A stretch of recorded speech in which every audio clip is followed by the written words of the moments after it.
Well. I was wrong. I was so wrong, and I'm so shocked, and we have so much to discuss. Emergency Sumer Sports pod coming at you right now in the wake of the Micah Parsons trade to Green Bay. I know this has been dangled for the last couple of days. I thought this was noise. I thought this was leverage. I thought he was going to end up in Dallas at the last second. Jerry's going to sign him the way that he always does. We have so much to discuss. Lindsay Rhodes, Bruchhaus Shawn Syed is with us here. Of the ways that this is. Why is this time different? What does this mean for the Packers? What does this mean for the Cowboys? Is this good for either of these two teams? What does this do to their caps moving forward? I mean, we've got so many layers to get to here. Let's get to that first initial reaction. Bruchhaus, you're in an airport. Yeah, I mean, I'm in LaGuardia headed to Dave Campbell's Texas football game of the week in Houston, Texas. And boy, is big news coming out of Texas right now.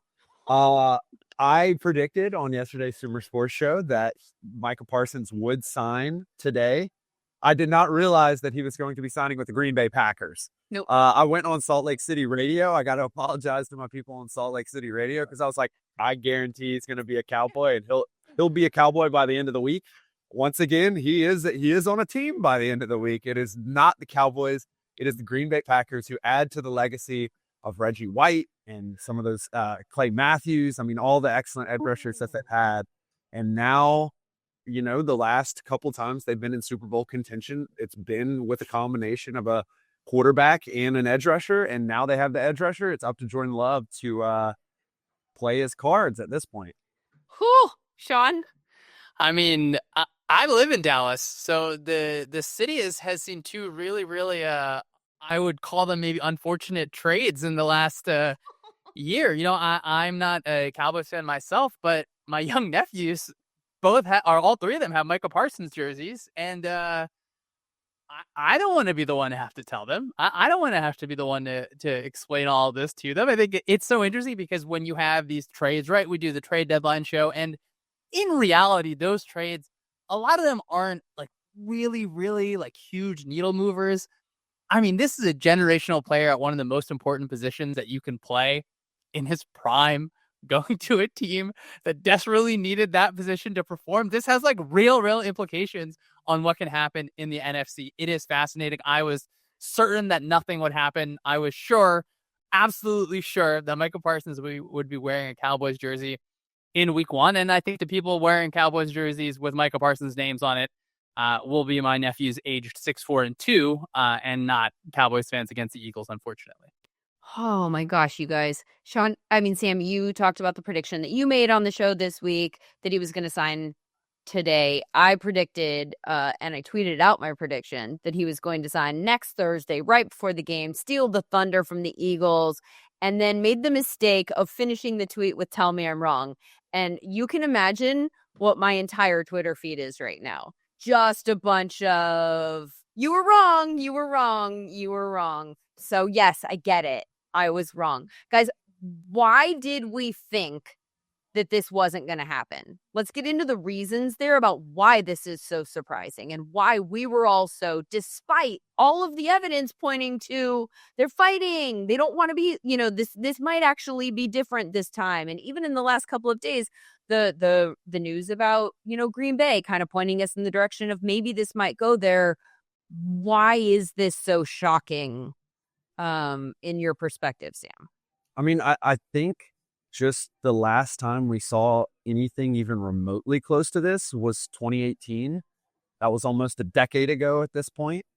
That player, Khalil Mack, who was traded, is still in the league and still a Pro Bowler and is, for the most part, playing at a similar level, at least as it maintains to pass rushing. And given all we've talked about sticky stats this season, given when we went back to the draft and talked about premium positions, and given how the market played out with Myles Garrett in February and March and with some of these other players, it just seems inconceivable that Micah Parsons wouldn't be worth the money that he was asking from the Dallas Cowboys. The question arises as, was it not actually just professional wrestling? Was there actually like a big difference in between how Micah Parsons was treated as compared to CeeDee Lamb, who ended up being close to the highest paid wide receiver in the league, and Dak Prescott, who ended up being the highest paid player in the league. And I guess the answer is yes now. So I guess we kind of have to look at if there were interpersonal things going on, because there's not really a recent trade comparable to this, number one. And number two, there's not really a data case to be made that he shouldn't be a Cowboy moving forward. You look at what happened last year when he was off the field. They were one of the worst defenses in the league. They ended up in the aggregate. They were so bad during that period that in the aggregate, they ended up being one of the worst defenses in the league for all 18 weeks. But then when they got him back in the second part of the season, they were one of the better defenses in the league, solidly above average. So, you're making the case for this Dallas Cowboys defense that maybe this could be addition by subtraction. Maybe those 2 first-round picks are going to be valuable pieces, but you'd rather that's a big if. I mean, you probably add the expected value of those 2 players together, and it probably equals what you're going to get from Micah Parsons on a year-by-year basis. My surprise is I think that this does have to come down to interpersonal relationships, because it doesn't make sense to draft somebody who turns out to be one of the best players in the league and then just not be willing to pay him what the market has dictated he is worth. And by the way, we've talked about this a lot this offseason. That price to go to top of market as an edge rusher has gone up since we started having this conversation by a lot. We'd seen TJ Watt, Myles Garrett, and Danielle Hunter, and Max Crosby all sign deals this offseason. I mean, you're looking at, Nick Bosa was there at $34 million, and then TJ Watt took it up to $41. We've had to go up and up and up and up and up. The second point there is what I said. If you have somebody who is good at one of the premier positions, you just have to pay them. And then there's the history of the Cowboys almost always blinking at the last minute when they've put themselves in these situations in the past. They did it with Zeke. They did it with Dak. They did it with CD. They go to top of market. They just go to the absolute deadline, and then they pay them a max contract. I think the only way that I can explain why this time is different for this clearly important piece to their team is that it got personal in the back and forth, and that maybe Micah's camp pushed back in ways that actually offended Jerry Jones to the degree where he didn't want to do this deal. I'm just guessing, right? Because we have no way of knowing until they sit down. And my guess is Jerry will sit down at some point and unload all of his thoughts on this to us. So we'll probably find out what was behind this. But he's such a good player. And Shawn, I'd love to hear your thoughts on what this potentially means. Let's start with the Cowboys, since we're talking about why the Cowboys would make this move. I think we'll get to why the Packers would make this move and what this does for them and their defense and their championship hopes, all those sorts of things. But the Cowboys are desperate to prove that they are good this year. We don't actually know that for sure, right? What's their win total, Sam?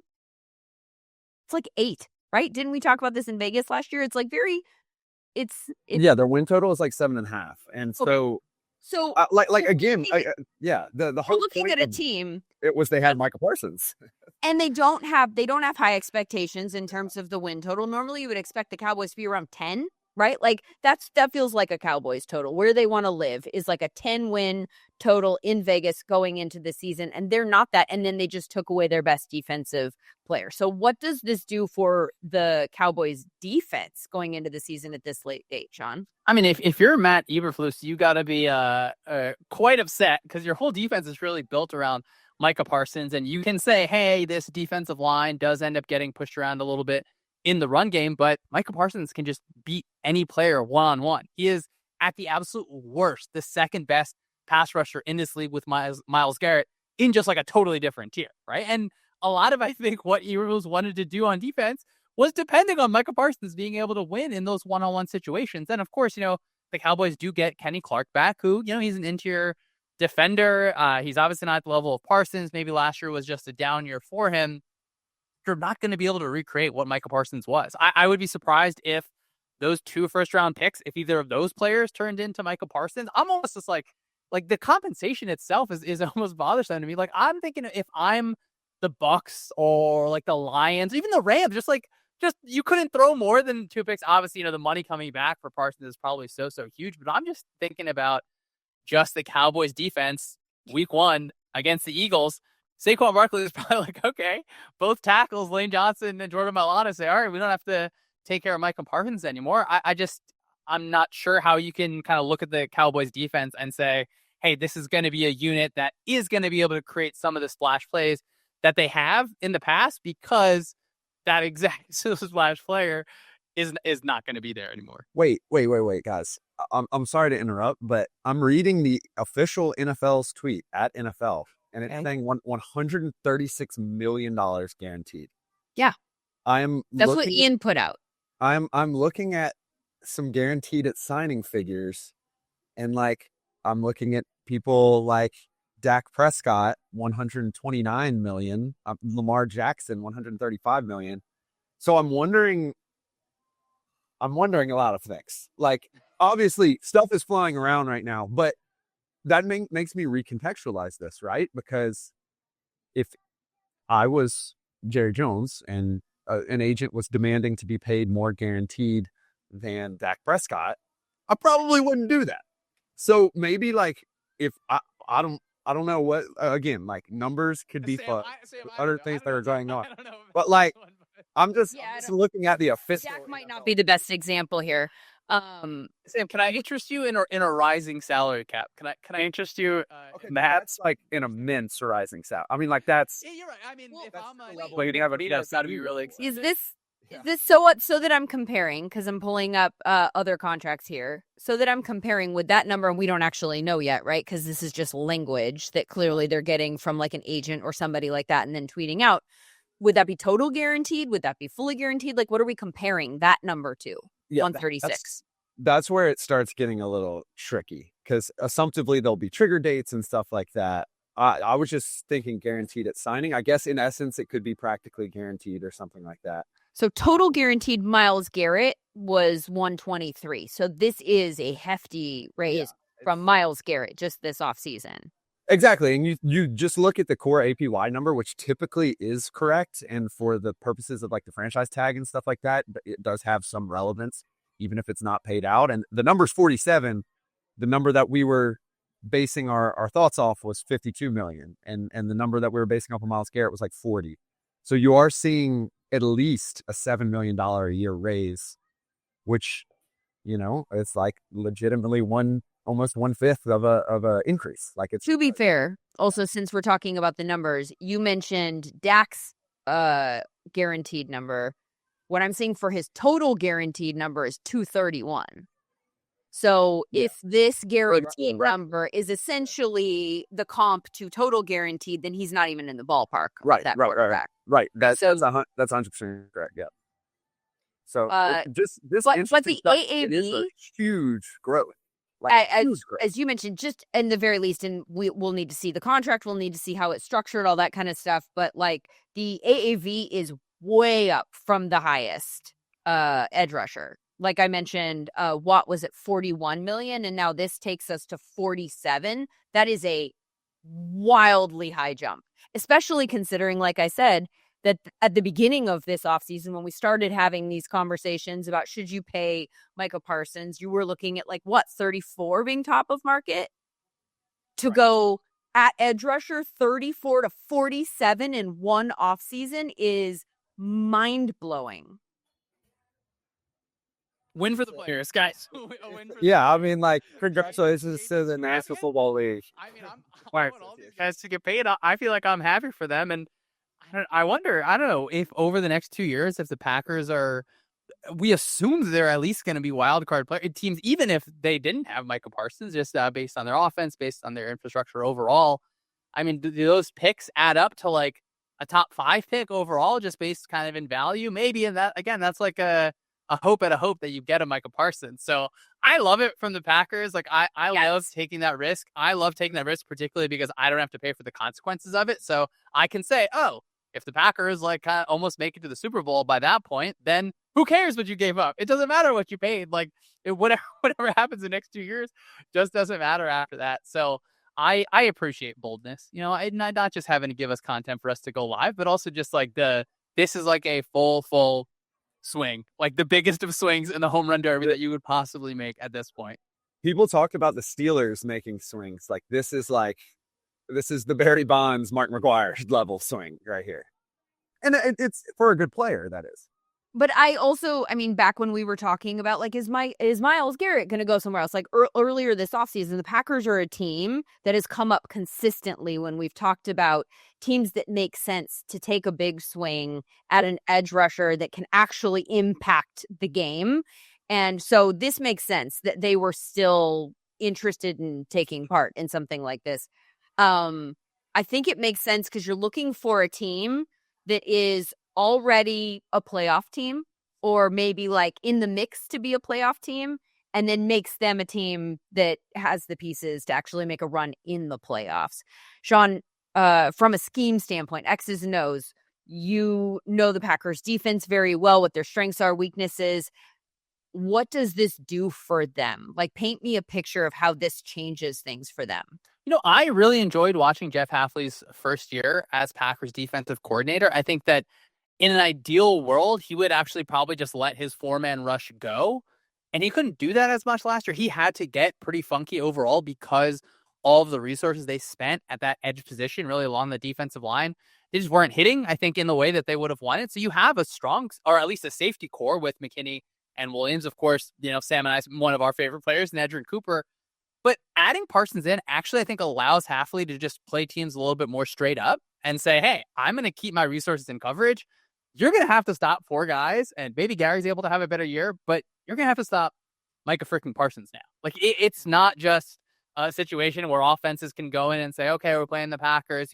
We have to worry about some safety rotating in some funky way. Maybe Jeff Hafley took another thing from Brian Flores and kind of showed it in a different direction. It lets Hafley just say, hey, my guys up front actually can just beat you. And that is so meaningful. We think of the Texans being able to say, try and block our front 4. What are you going to do? We saw the Eagles have this success in the Super Bowl where when you can win with 4 up front and you don't have to press the blitz button, you don't have to get as funky. It takes, I think, work off of some people's plates, but also it's just a headache on the offensive end because, okay, now you have to chip Micah Parsons. Okay, well, sometimes tackles don't like when a tight end is chipping that player. That takes one player out of the route. That's one less player to defend from the whole entire secondary. It's just so many things kind of fall over themselves. And, if it was a linebacker trade for, like, say the Packers added Fred Warner, it has like a totally different sort of just like impact on a defense, like as like the nucleus part in that middle. When you're up front, what now?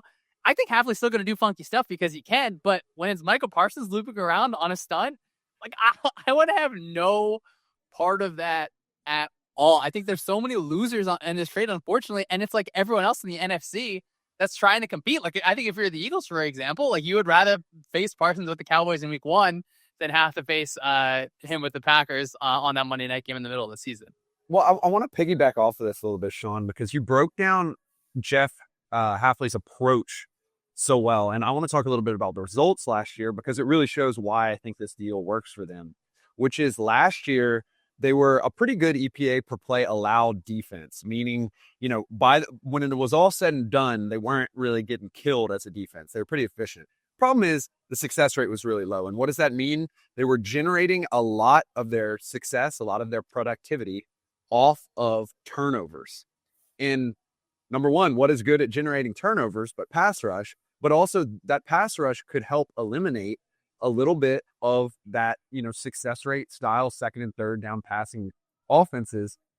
Moreover, Edgerrin Cooper, who we mentioned, was a very good coverage linebacker. And I'm going to be interested if we start seeing a little bit more like, we talked about Vic Fangio going all the way down and, moving Zach Bond a little bit. But for the most part, it was kind of, 4 guys and dropping and flooding all the zones. I wonder, given the back end changes that they have, Jair Alexander is now in a Baltimore Ravens uniform, whether that's going to be a little bit more of the goal, kind of move Xavier McKinney around the secondary, try to get some turnovers that way. But I think this is a move to try to, on a play-by-play basis, make the Packers defense better and then do it with really one guy. And I think if there is a person other than Myles Garrett in this league that can be the one guy who can improve a team's defensive success rate, it's probably Micah Parsons.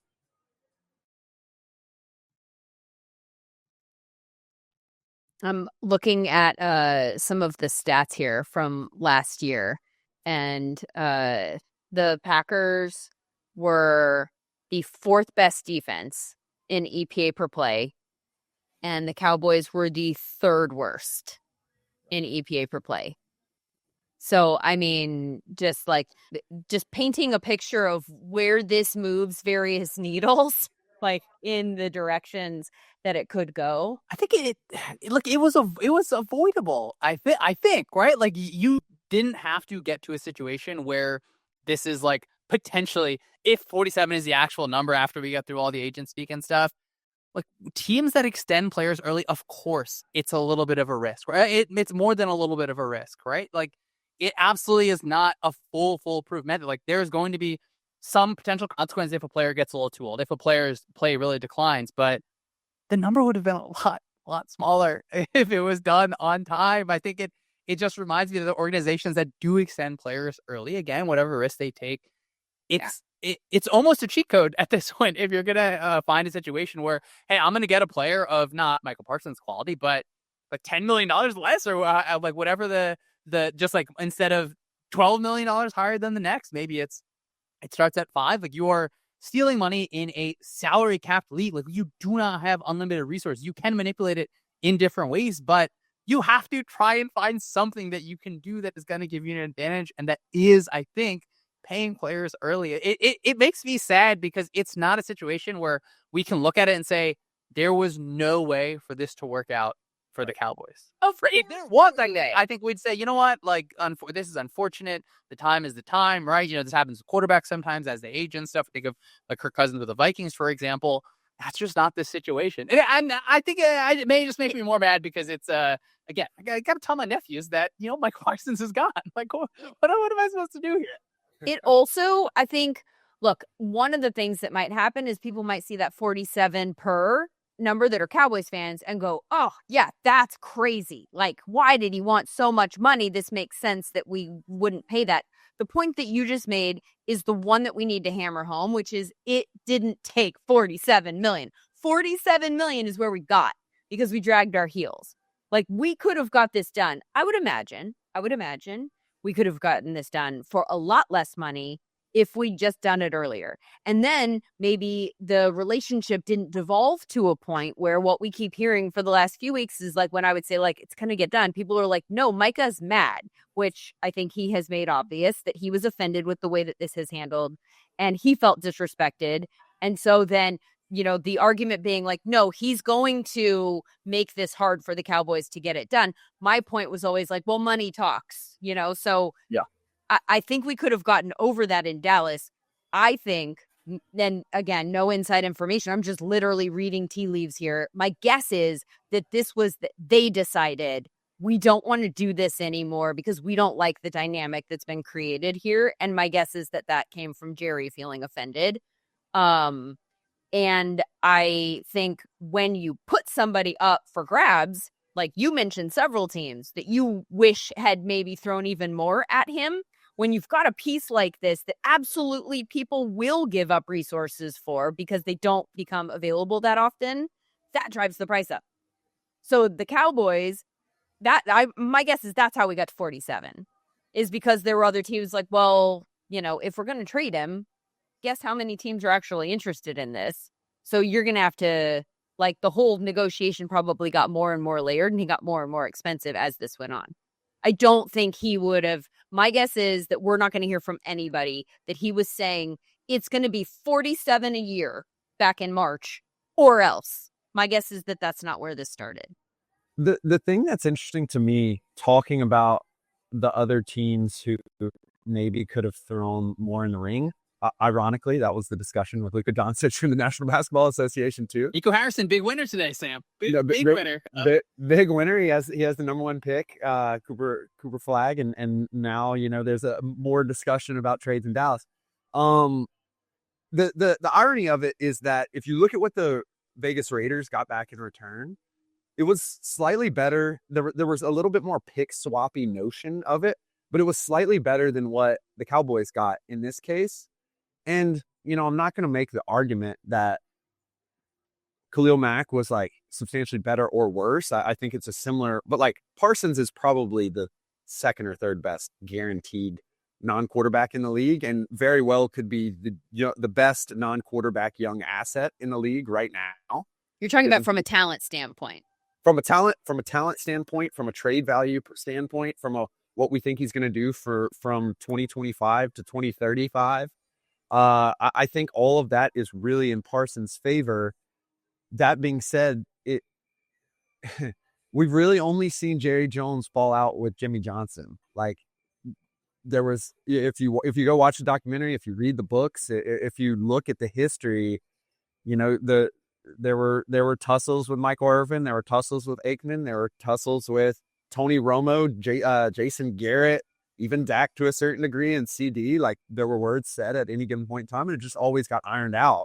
So it does make you wonder if something changed in the past week that was unexpected, other than him hanging out on a medical table during the game. This man is 26 years old. He's 26 years old. And he's really good, as you can see on this beautiful. He's not really good. He is the best. Like, yes, he's the best. It's not just that he's a tier 1 edge rusher. Like, he is the tier 1 of the tier 1. It's man. And Lindsay, this brings up a great point, because we've said he's the best over and over again. And it's like, in a league where there's true differences in positional value, like, what is the value of having the true number 1 edge rusher in the league who is, in his third year, as compared to even Jordan Love, for example? And that question seems to be coming closer, at least. We talked about in particular this year, it's growing near and near. You have a Dak Prescott who's getting paid $50 million APY, and now you have a Micah Parsons who's getting paid $47 million APY. I'm sure the structure of those deals looks substantially different, but it does seem as if the predictiveness, I guess, of the edge rushing position in particular, teams are starting to lean more into. It'll be interesting if this is like a bubble or not for a certain period of time, because I do think that, there will be continually good edge rushers and wide receivers coming up. Pretty much all those guys got paid this year. So it'll be interesting to see how upcoming draft classes react to this news. I can't imagine we get a while where someone's going to get back to this number, right? Like, it's just not going to be a situation where it makes sense for a player like this to be in. It could be that, hey, over time, the two players that the Cowboys pick are awesome, and Parsons obviously, or maybe Parsons declines. It's the process that just drives me bonkers as I head out of here to tell my nephews about what just happened. You're not heading out yet. Don't you try to drop those little breadcrumbs. Like, Lindsay's gonna let me go any second now. Nope. Do you think that this is true, that you can't grade this trade today? No, I think process wise, you don't have to say definitively at the end of it, but like, to me, if you can't look at it and say, hey, this was not a high quality process by the Cowboys, I think that's wrong, right? I think we can look at that, and that's before who the players are picked. That's before how Parsons even plays. Like, the fact that all of this was avoidable to me means okay, well, kind of a failure of process to start before we even get to it. Of course, there is a second part to this. I don't want to pretend like it's over. Like, if something happens to Parsons, or again, if those Packers players become Micah Parsons in the future, that's a different thing. But to say the process can't be graded, I don't agree with that. Maybe, I don't know, maybe I could hear an argument for it, but I think we can at least grade that part of it without even getting into, well, what is the actual kind of results here? Speaking of the process, let me put a different comment in the chat. And by the way, those of you who are following along, weigh in with more questions. Anything that you want to know about this, that's what we want to be discussing. Eagles Eric says, if they knew a trade was a possibility, why wouldn't they have done it sooner when teams had more cap space and assets to move for Parsons? Right? That speaks to the process. Because it was bad process, yeah.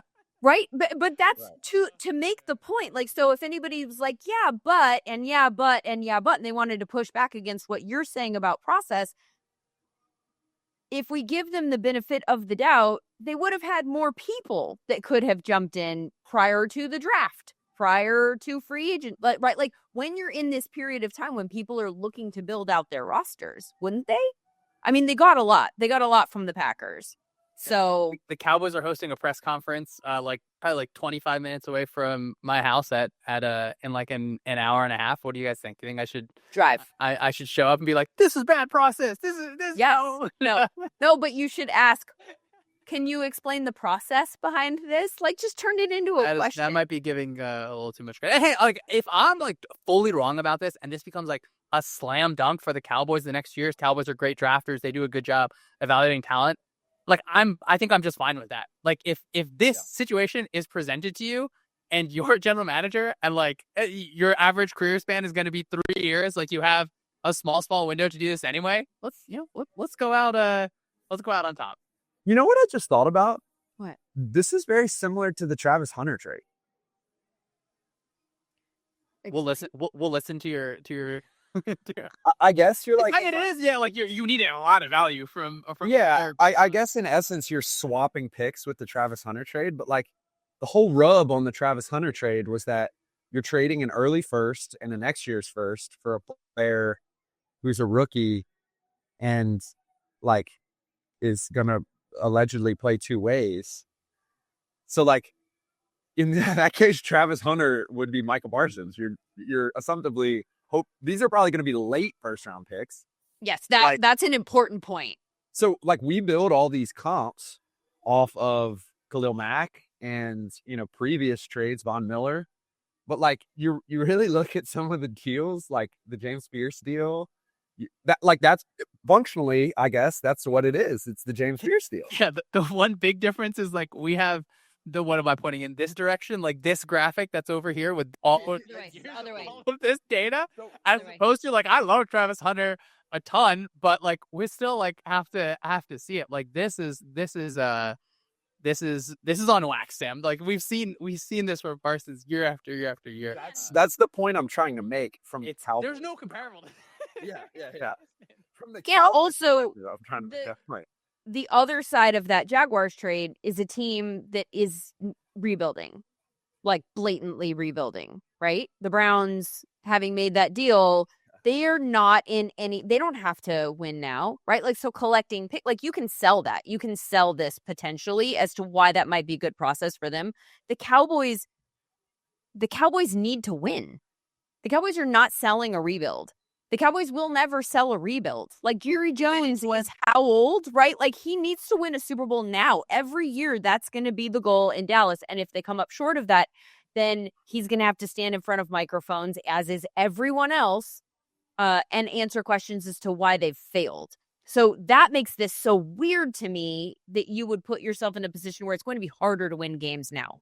I think guys, I might zag on this and actually root for the Cowboys to get the better end of this and just like absolutely nail 2 generational first round picks. Like I feel bad for Dak and CeeDee, like, and you even have George Pickens there. Like this is an offense that can do a lot this season, like a lot this season. I would hate to have a situation where like the Bengals last year. I don't think the Cowboys offense this year is going to be as good as the Bengals offense was last year. But when you're on that top end on the offensive side of the ball and you can't even get to average, and look, maybe they're saying, hey, we have Matt Eberflus, who, whatever you think of him as a head coach with the Bears, he can absolutely put together a competent defense. Like, he definitely can, I think, raise your floor.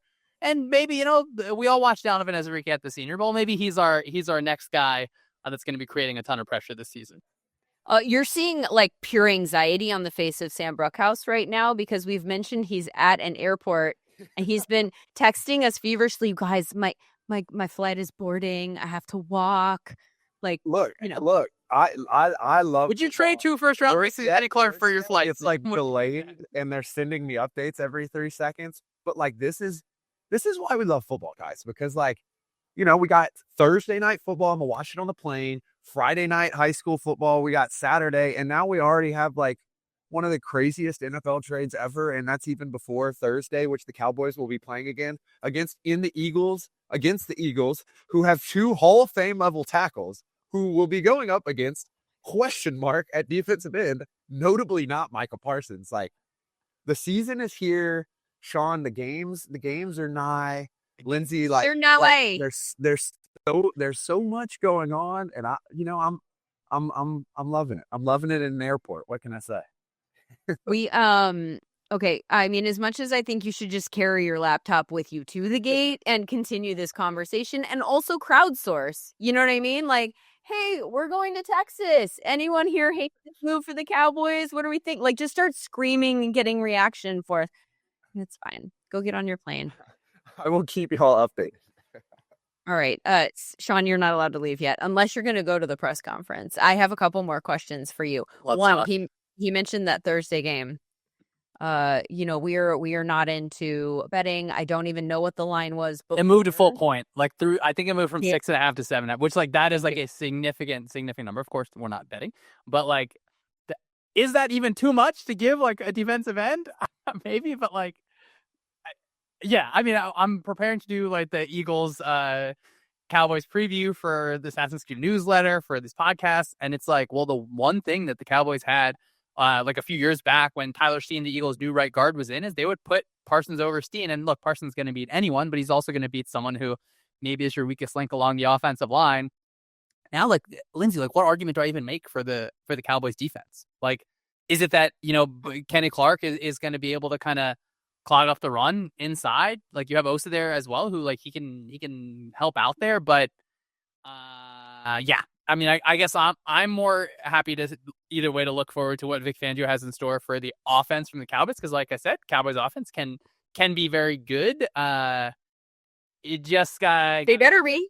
But Lindsay, I think in the longer term, I actually think this is bad for the Eagles because like the Packers are like a real force there, and you know, no disrespect to the Cowboys, I don't think the markets were thinking that the Cowboys were gonna push them, and the Eagles are gonna play against the Packers. And if it's a matchup again in the NFC playoffs, I don't think that you want to face Micah Parsons on that Green Bay Packers team.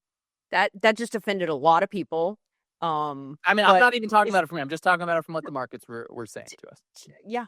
But I don't think you're wrong. I think that's actually probably a really good point. And like the Lions, like a legit contender in the NFC, or a team that maybe was like on the bubble of being a contender, you probably wouldn't have been super scared of them in the playoffs. Now that changes.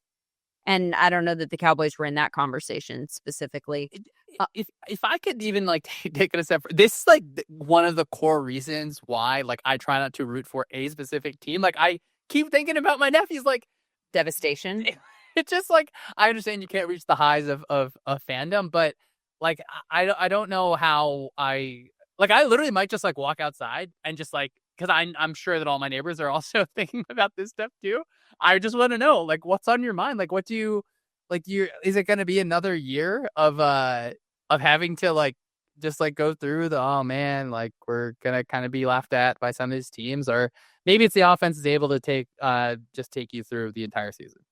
My friend Michael Fabiano, who has become a full-blown like angry Cowboys fan in the last year, to the point where he stopped being a Cowboys fan, tried to be a Lions fan, decided that he couldn't jump on the bandwagon because that made him a bad person. Root for players. It's just not hard to root for players. Like it isn't, you know? I mean, my guess is that he's burning things in his house right now. Like the level of anger must be like actually reaching unhealthy, take some heart medicine type of levels. This is from a Packers standpoint, though. When you were talking about just the division earlier, I was writing down like Caleb, JJ. Oh, man, yeah, that's the quarterbacks that are in that division. This is a specifically good move for the Packers because it impedes the progress of the other teams in your league that need to get better. They have people who need to get better experience, like Caleb.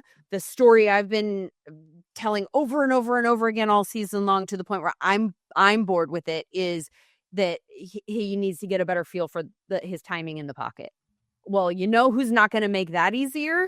Micah frickin' Parsons, like running down your throat. He's like, "I'm here." Oh man. Wait, okay, and I'm here. Like, there's no time. There will be no time for these young quarterbacks to get a feel for things. And the Packers weren't like this, like deep dark sleeper team where we were like, oh, the Packers, maybe they'll be able to compete. They were like legitimate playoff contenders. Absolutely. At the very worst, I think it would be within your right to say, hey, the Packers should almost be favored to win fantasy ones before this trade even happened, and thinking about how they were in the playoffs last year. Like, you come up short against an awesome Eagles defense, but you're right there in that game. So do we have to move like every single Vegas line for a defensive end? Maybe not, but this is like the realest of real impacts. It's going to be a test, I think, in a lot of ways, where it's like, oh, are we overrating how much, one singular pass rusher can put it in? Lindsay, I prefer to like have fun with football. Like, I enjoy the fun parts of it. Yeah. And it is going to be really fun to see just like, what is Jeff Hafley going to do there? Like Micah Parsons and Edgerrin Cooper rushing off the same side where Edgerrin Cooper is blitzing. I have no interest in seeing that from Caleb Williams. I don't want to see that at all. I'm sure Ben Johnson is like, oh man, like, everyone's coming at, maybe like, is this guy going to start at tackle? Now we got to deal with this. It's just, it's frustrating. I hope Christian Darrisaw is able to come back like full health with Minnesota. They do have 2 bookend tackles, so it's gonna be interesting. But like, I mean, I keep thinking the Cowboys do have a good offense, and Lindsay, we do this all the time, right? Where offense is more important than defense. It's more predictable from year to year. Like, you can still win games when you have a good offense. Can you win 10 games? Like I said, contractually, I will not be placing any bets, but would I personally put them in the double-digit category off the top at this moment? Probably not, right? But that was the same, I think, before the season. I think you would tell yourself a story on, all right, well, how does Matt Eberflus raise the floor of this defense to their like 16th to whatever, like 14th kind of range type defense, and you have enough skills on the offense to get you into that top 10 area.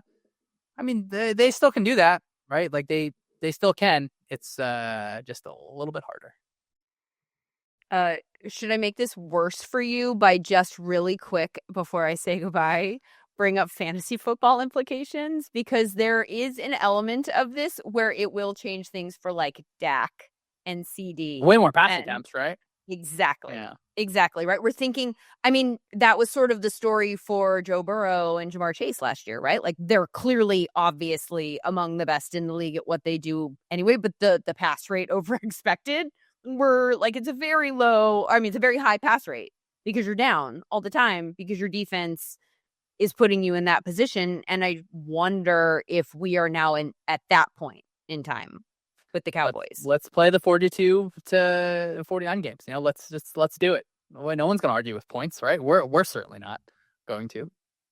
All right.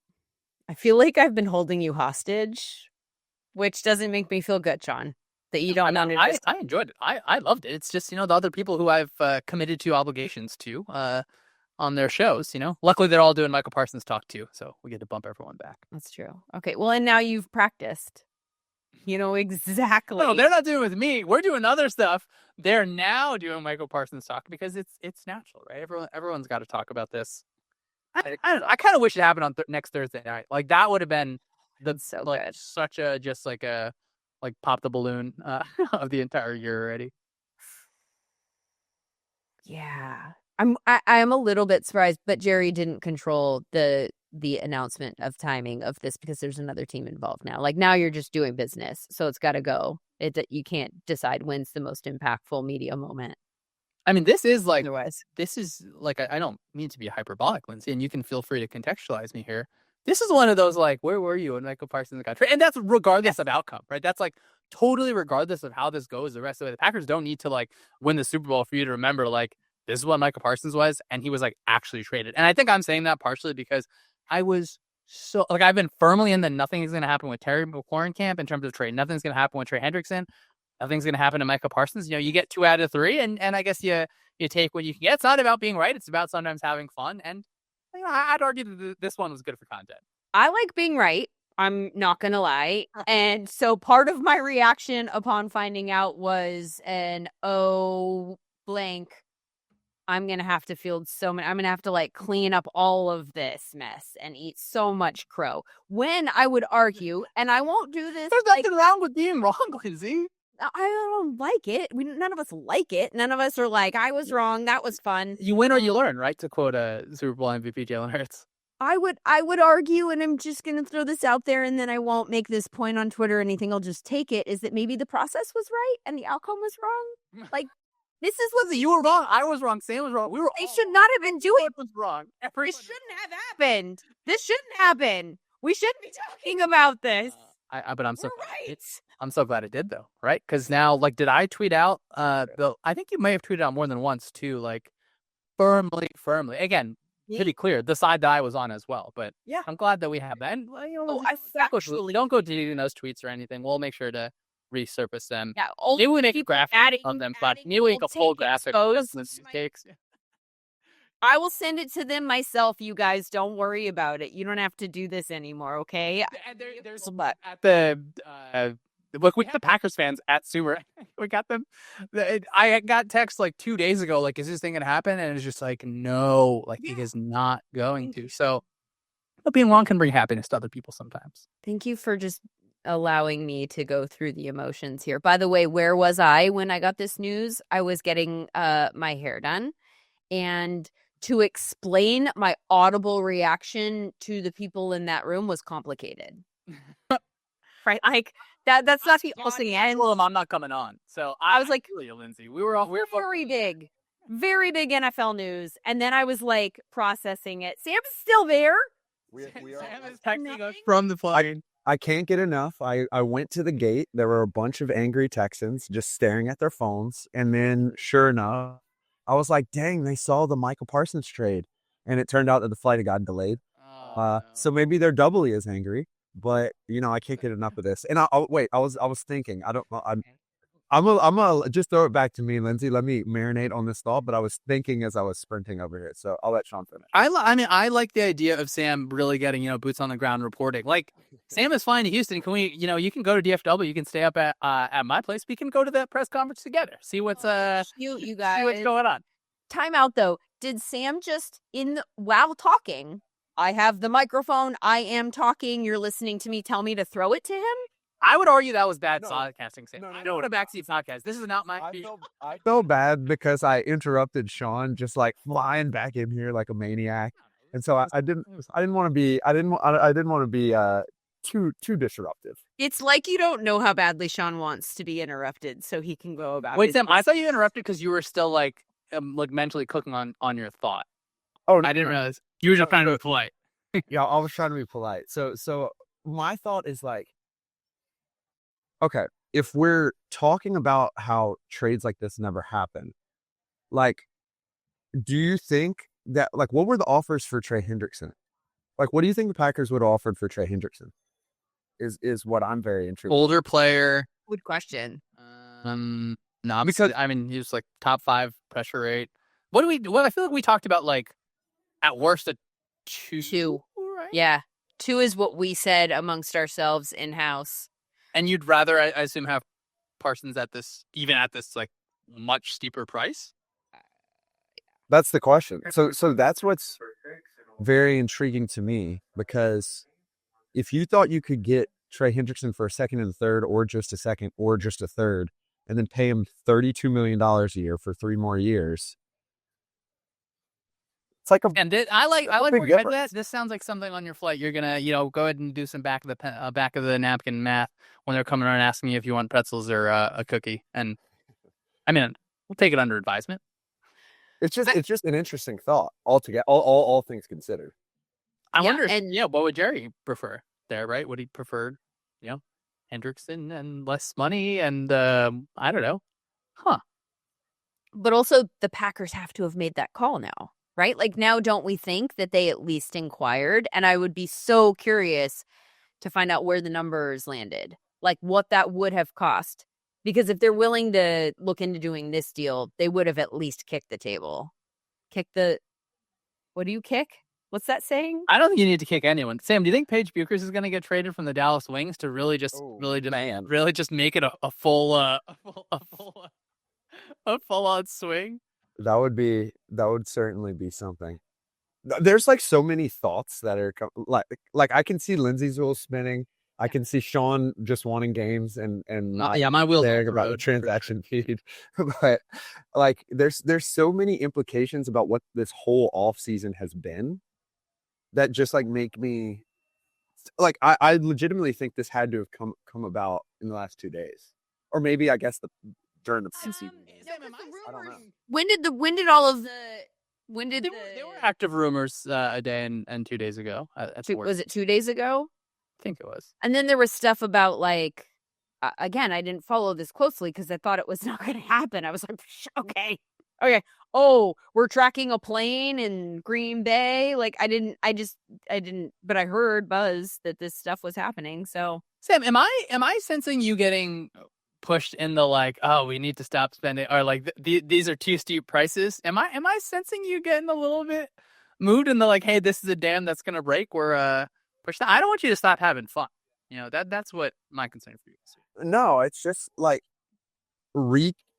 it's making me reconsider the entire offseason to a certain degree, because like you're Myles Garrett and you're holding out and you're like, we all saw him walking through the Super Bowl media row like a gigantic island with 75 beat reporters from all 32 cities, or 30 cities, I guess, technically, like watching him saying he might come to their team, et cetera, et cetera, et cetera. And then he signs for $40 million. And then Parsons goes at the end for literally $7 million more. Let's look at the final numbers. I feel like I do want to be sure on that. Like, is it actually that number with everything? But yeah, I mean, we thought the Garrett one was like, hey, that's the big inspired take here. are we just getting trolled? Have we reached the troll portion of it there? I think like, is there an argument? I still don't. But like Sam has kind of pointed out, like that is like a record-setting number of money being paid to an edge rusher, and like I don't think make the argument like, oh well, is Parsons like whatever like passes? No, I don't think he is, but like you could say, hey, you've gotten like if you're just looking on a spreadsheet, like performance versus money spent, like all that matters is surplus value. I think there's more outside in that. Maybe that is the argument they make. Again, I wanted to be very clear. I shouldn't get clipped for that. That is not the argument now that I'm making. And then you can say, again, like the Cowboys are a good drafting team. They're a good, they have, whatever you think of their front office, like their scouting staff is just really good at the job and like has done a good job. Now you can say, hey, we're going to give Donovan Azarique way more just reps at that edge spot. Like he's going to be expected to have more. And now we have all this money that can go towards something else.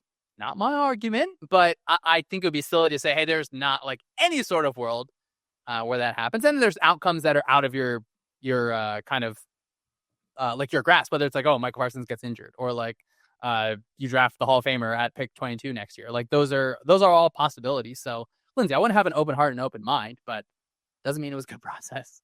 By the way, if that gets clipped, it's going to be you reenacting how you look at a spreadsheet. Yeah, look, all I want is look. Is that what that looks like? Is that how you picture Sam in his apartment in New York? Like there are lines. This is like it's about the difference between the two different points. It's so fascinating, right? Like we're gonna look at this for all year. Every time Micah Parsons gets a sack, like your Twitter feed is going to be insane. Like when the draft pick both those draft picks happened for the Cowboys, and I don't know. Like I would hate for this to be like, oh, the Cowboys are stocking up to trade up for a quarterback so they can do that. Like, I mean, I love Dak Prescott, so I don't think that I want that to happen. I'm not putting that out in this world. Like, I might cut everyone's might cut the feed and everything. I don't think that's what. Like, hold on, I'm quote tweeting this stream with Shawn Syed. Are they stockpiling picks for next year for a quarterback? Yeah, I'll block report everything that needs to be done there. But it's like, oh, well, what do the Cowboys do with those two picks? Or do they use it to trade for a player? Yeah. Or are they doing it to you know what though? Just build some different way. Let's take that, and even let's say that gains steam and that people take that. How problematic is that for the Cowboys this year? Right? Like in terms of just going into a season and putting that specific fire under Dak Prescott and like having that be the narrative that people are talking about when they are talking about the Cowboys on First Take and all of the like just talkers. Like that's not great for the Cowboys. It's not what you want. It's not because they have a competitive offensive window, right? Like this is not like I'm glad when Sam mentioned the Hunter trade. It's like, okay, the Browns are in a different phase of their team building process. The Cowboys, like Sam, I don't want to speak fully for him, but like Sam was making really good arguments that they're going to go over their win total this year. And I was like, all right, yeah, absolutely. You have what can be a very strong offense where you have CeeDee Lamb underneath, you have George Pickens getting down the field. Like, we are stretching the defense in new ways than you were able to last season. And like when you have Micah Parsons on the defensive end, you can be an average unit just by like his existence, just because he has like offense staff devote so many resources to him. You can use different unique ways to get him free. So yeah, to go from that to this again, are we in the moment and overreacting? Probably a little bit. Yes. Right. Like one player, is it going to swing everything? Maybe. Right. Like maybe when you have this player of this quality, I can't wait to see how it plays out. It's going to be fun. It's going to be fun. Like, I hope I'm wrong on everything. Like, I don't even care if I'm right on any part of this. I feel comfortable that this was bad process, that this didn't have to happen, that this could have been taken care of in a different way a lot earlier for less money. But I'm like very glad that Parsons got a ridiculous number, that he like reset the resetting of the market. And I think it's going to help a lot of other players. Now, maybe it hurt them where in negotiations they're going to be like, look, you are not Micah Parsons. Like, don't even start with this number. But it doesn't matter. Yeah, maybe you and I both know it. Just they would then go, but I'm up next. Like it's look at the salary cap. It's rising. It's rising. It's rising. I mean, you have to be in the same ballpark as Micah Parsons to go ahead of him, right? So the next year, anyway. Maybe the same like count. Like ballpark, it's a unique ballpark. That's what I would say. Again, I want to see it. Is this number like actually like fully what it is? Top 5 AAV quarterbacks: Dak Prescott, Jordan Love, Trevor Lawrence, Joe Burrow. It doesn't matter. It doesn't matter if you're the best. It matters if you're next. So he just will be the tide that rises all boats when it comes to edge rushers. I'm excited we can't even evaluate this within 2 years, right? We can't just evaluate it based on the pick. We have to wait till like Parsons' career ends, the draft picks' careers end, and like anything that happens like from those picks getting traded out. Lindsay, it's going to be like 2032 before we can look each other in the eyes and say, oh, the Cowboys were actually the team that made a smart move here. All right, Shawn Syed, thank you so much. I look forward to hearing your question at the press conference, which I'm sure you are about to hit the road to go to. And Sam, hopefully his roller bag fits in the overhead compartment. So he's just like, I don't know what's going on here. Thank you so much for joining us for this breaking news edition of the Sumer Sports Show. Micah Parsons traded from the Cowboys to the Packers. It is a 3-year deal for a whole heck of a lot of money. $188 million, $136 million guaranteed, $47 million per year makes him the highest paid non-quarterback. And in return, just to recap, the Cowboys get 2 first-rounders and Kenny Clark. Did he just turn off his... He sure did. Okay. Gotta love him. Thank you for being with us. It's just us now. Look at Happy Tom Coughlin. This is a very good day. Okay, you can sign off now. Goodbye. All right, bye.